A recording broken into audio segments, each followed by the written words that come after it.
नमस्कार। आज हम जिनकी बात कर रहे हैं वो एक ऐसे सन्यासी थे जिन्होंने दुनिया को भारत की आध्यात्मिक शक्ति और वेदांत दर्शन से परिचित कराया। हाँ, स्वामी विवेकानंद। बिल्कुल।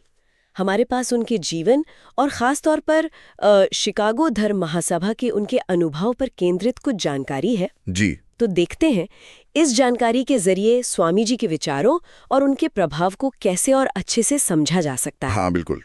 तो शुरुआत उनके बचपन से करें? हाँ, करते हैं।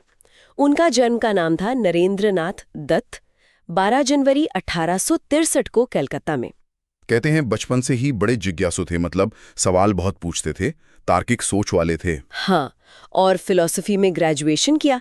और सिर्फ भारतीय दर्शन ही नहीं, उन्होंने तो पश्चिमी दर्शन और दूसरे धर्मों के ग्रंथ भी खूब पढ़े थे। सही कहा। लेकिन उनकी जिंदगी में जो असली बड़ा मोड़ आया वो था जब वे रामकृष्ण परमहंस से मिले। अच्छा, और उन्होंने परमहंस जी से वो सीधा सवाल पूछा था ना, क्या आपने ईश्वर को देखा है? हाँ, बिल्कुल।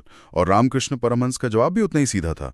हाँ, मैंने ईश्वर को उसी प्रकार देखा है जैसे मैं तुम्हें देख रहा हूँ। बस, कहते हैं यहीं से नरेंद्रनाथ को जैसे एक दिशा मिल गई, आत्मज्ञान और सेवा का मार्ग। और फिर गुरु की मृत्यु के बाद 1887 में वो सन्यासी बन गए और स्वामी विवेकानंद कहलाए। इसके बाद उन्होंने 1888 से 1893 तक करीब 5 साल पूरे भारत का भ्रमण किया। ये भी बड़ा महत्वपूर्ण दौर था। बहुत ज्यादा, क्योंकि इसी यात्रा में उन्होंने भारत की असलियत देखी। गरीबी, जातिवाद का दंश, अशिक्षा, ये सब बहुत करीब से महसूस किया। और इसी अनुभव से राष्ट्र निर्माण की वो भावना शायद और मजबूत हुई होगी। बिल्कुल। वो जो उनका मशहूर कॉल है, मुझे 100 युवा चाहिए जो भारत को बदल सकें, वो इसी तड़प से निकला था। और फिर आया 1893, शिकागो, विश्व धर्म महासभा, भारत और हिंदू धर्म का प्रतिनिधित्व करने पहुंचे। हाँ, लेकिन ये सफर आसान नहीं था। पैसों की काफी कमी थी। हाँ, सुना है खेतड़ी के राजा अजीत सिंह, उन्होंने मदद की थी। जी, उनकी मदद से ही अमेरिका पहुंच पाए। पर बात यहीं खत्म नहीं हुई। मतलब? दिलचस्प बात यह है कि शुरू में उन्हें सभा में बोलने का अवसर ही नहीं मिल रहा था। क्यों? क्योंकि वो किसी आधिकारिक संस्था या डेलीगेशन के साथ नहीं गए थे, एक तरह से इंडिपेंडेंट थे। अच्छा। तो थोड़ी मुश्किलें आईं, लेकिन फिर प्रोफेसर जॉन हेनरी राइट जैसे कुछ विद्वान थे जिन्होंने उनकी प्रतिभा को पहचाना, उनका समर्थन किया। और फिर आया वो दिन, 11 सितंबर 1893, ऐतिहासिक भाषण। हाँ, जब सबने अपना भाषण लेडीज एंड जेंटलमैन से शुरू किया, स्वामी विवेकानंद ने कहा, sisters and brothers of America, America की बहनों और भाइयों।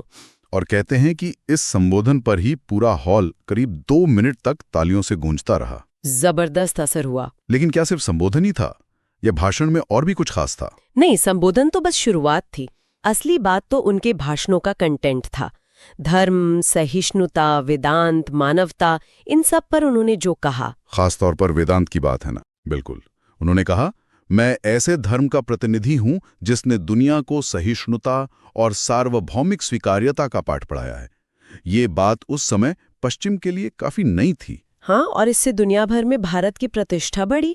वो वहाँ करीब 3 साल रहे शायद। हाँ, अमेरिका और यूरोप में भारतीय ज्ञान और वेदांत दर्शन का प्रसार करते रहे।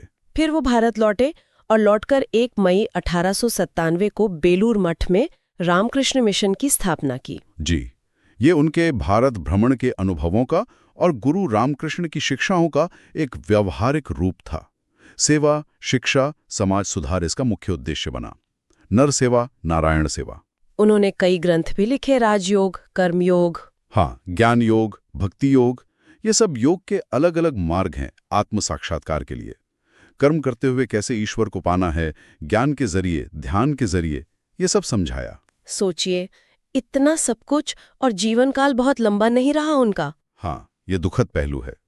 मात्र 39 वर्ष की आयु में 4 जुलाई 1902 को उन्होंने बेलूर मठ में महासमाधि ले ली। लेकिन उनके विचार तो आज भी उतने ही प्रासंगिक हैं। बिल्कुल। जैसे उनका वो प्रसिद्ध आह्वान, उठो, जागो और तब तक रुको नहीं जब तक लक्ष्य प्राप्त न हो जाए। और ये भी कि देश की सेवा करना ही सच्ची पूजा है। इसीलिए शायद उनके जन्मदिन 12 जनवरी को भारत में राष्ट्रीय युवा दिवस के रूप में मनाया जाता है। जी हाँ, स्वामी विवेकानंद सिर्फ एक संत नहीं थे, वो भारत की आत्मा की आवाज थे, एक विजनरी थे। उन्होंने न केवल भारतीयों में स्वाभिमान जगाया, बल्कि विश्व को भारतीय संस्कृति का असली सार समझाया।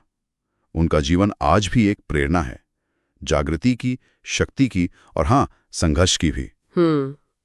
ये वाकई सोचने वाली बात है कि जिस तरह स्वामी विवेकानंद ने उस समय के युवाओं को देश बदलने का आह्वान किया था, आज के दौर की जो चुनौतियां हैं, जो अवसर हैं, उनके संदर्भ में युवाओं के लिए उस आह्वान का क्या अर्थ हो सकता है, इस पर विचार करना चाहिए।